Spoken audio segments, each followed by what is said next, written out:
I'm doing a leadership development program with the women's soccer team.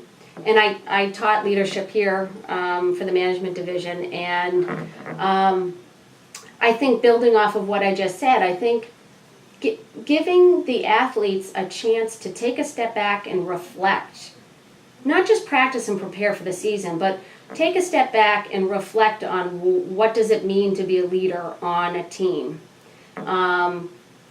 Challenging the conceptions of leadership in sports and really helping them kind of be open to leading in different ways on a team, and then talking with them about how leadership impacts performance, and most importantly, translating their leadership development as student athletes into what it might be as women leaders, as future business professionals, as moms.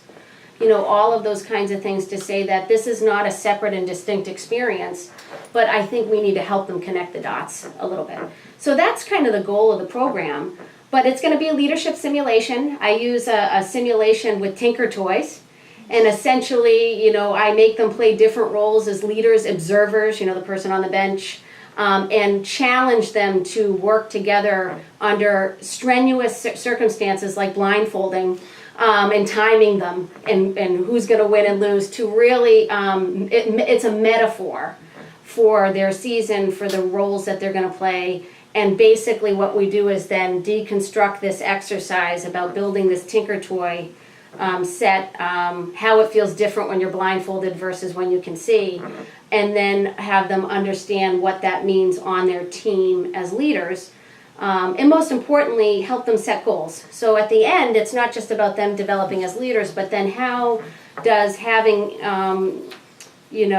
aggressive goals like winning or supporting people in new roles, or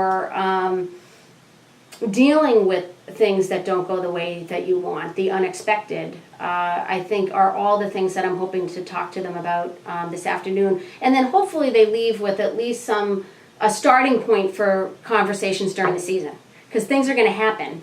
And so my goal is that Nellie is the coach and that the players and the captains have some experience together outside of their practice on the field to say, remember when we talked about how difficult it was to give instructions when you couldn't see? Well, that's because, you know, the metaphor for that is you didn't have a goal for the season. Nobody was aiming towards the same thing. So it's just to whet their appetite and help them kind of step back from just getting out on the field and practicing and preparing for the season, and seeing it as an experience that can amplify, especially the seniors, and I think be more intentional about what they want to get out of their season this year.